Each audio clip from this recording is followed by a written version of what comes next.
This is the latrine. It's flooded, and the tube well's underwater. The trees are breaking up, and the flood water's coming into the house. Here it says, flood water is polluted. Don't drink this water.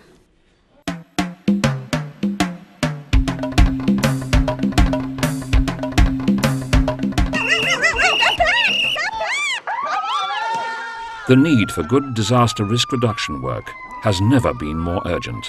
This means reducing the vulnerability of communities at risk so that when hazards like floods and droughts occur, they're better able to resist and recover. With climate change, urbanization, and population growth increasing their vulnerability, the lives and livelihoods of billions of people are at stake. If we get even less rain than we're getting now, it will be a catastrophe. We won't even have enough to eat, and without enough food, we can't work. The water started like a spring. Suddenly there was water coming through the windows, and then a wave went over the house. When the flood comes, everything you see here is completely underwater.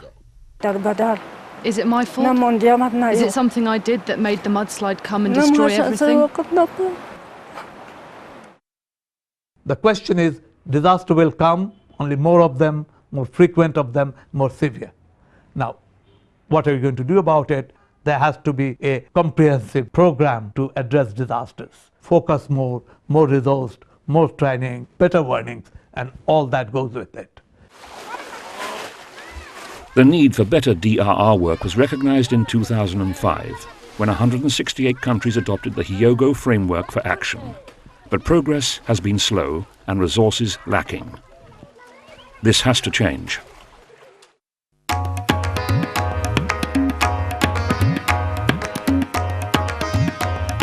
Communities at risk are the first to respond when disaster strikes. The best way to help them build up their resilience is to listen to them. This is how high the floodwater came last year, all over the village. By doing a joint assessment with the community, NGOs can learn about local coping strategies and expertise. This tube well gets completely covered in floodwater, so we seal off the top of it to keep the contamination out. The community comes together to map out risk areas. They form a committee responsible for disaster management and decide on their own priorities.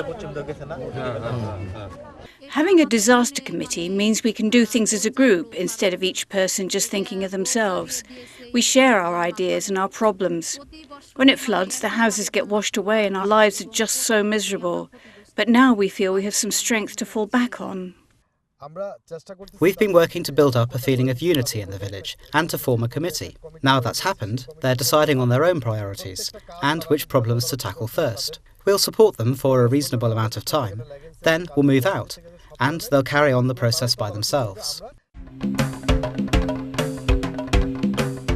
In this part of Burkina Faso, farmers were experiencing increasingly severe drought and couldn't find water even after digging 30 to 40 meters. We used to get water from wells to grow our crops, but then we just couldn't get enough. So we asked the local NGO here to help us get a dam. They said if we got organised, they'd support us financially, but we'd have to donate our labour to build the dam. So we said yes, and now we have a dam. Once the dam was built, each farmer dug a canal to channel the water to his or her individual plot to irrigate the crops. In addition, the community elected a committee to manage the dam and the land development. Women farmers were the majority of the beneficiaries, but have less authority here, so at least 2 seats on the committee were reserved for them. Before the dam, when there was a drought, there was famine. Now, farming on this land supports over 6,000 people, and after the last drought, they had a good harvest, while other villages lost their crops. Disaster risk reduction can be looked at as an insurance policy, ensuring that all the finances that have been pumped into the developing world are safeguarded. Government owes a duty of care to people living on the front line. It's the responsibility of government to develop robust policies on disaster risk reduction and to ensure these are implemented. This has to happen through partnerships at all levels, which are accountable to communities and all other stakeholders.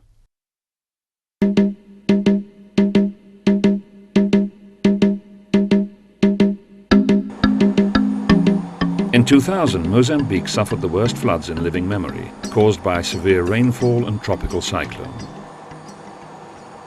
In situations like this, early warnings can save many lives. Unfortunately, decades of civil war had left Mozambique's monitoring institutions in disrepair, and many people who did receive a warning didn't evacuate until the last minute, when it was too late. 800 people died.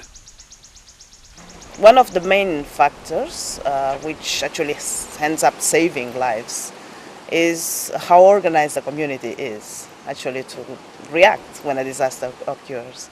So the tendency when you don't have a structure is that everybody will, do what they think is best to do.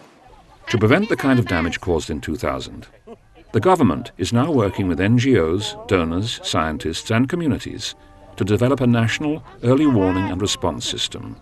With new technology, meteorologists can predict when and where a cyclone might hit and issue warnings using television, the internet and radio.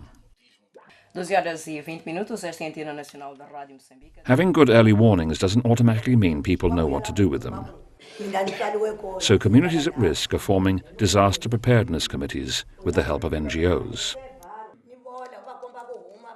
In contrast to the high-tech prediction equipment, the tools for this job are as simple as wind-up radios, whistles and bicycles.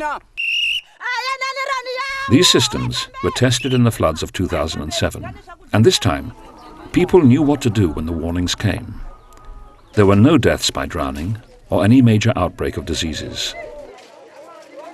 Successes like this show that government can take the lead in partnerships that prevent an extreme weather event turning into a full-scale disaster. It's not an environmental problem.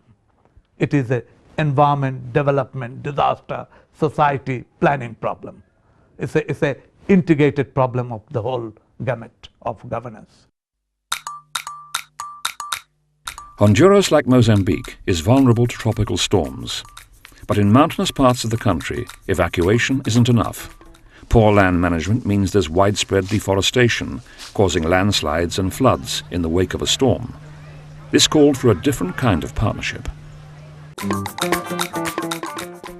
So, with government support, technical advisors from the UN and local farmers found a way to reduce deforestation in one of the poorest parts of the country, Lempira. When we arrived in Lempira in 1992, there were only 16,000 hectares of forest, but 1,000 were being destroyed every year. At that rate, we wouldn't have a forest left. Before, we used to cut up the vegetation and burn it completely. But the land is very steep, so in the rainy season, it all washes down the mountain. The technical advisors work with farmers to develop a new method called zero tillage, incorporating the traditional indigenous practice of leaving corridors of trees and planting in between them. This helps keep the soil shaded, allows moisture to penetrate, and reduces runoff in a storm.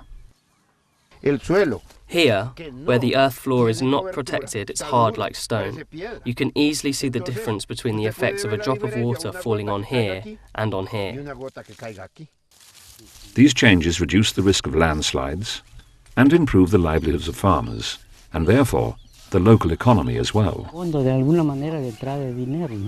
I don't get income from anything else. I have to earn the money from farming to feed my family and educate my children. The way we work the land now is much better than before. 2,000 times better.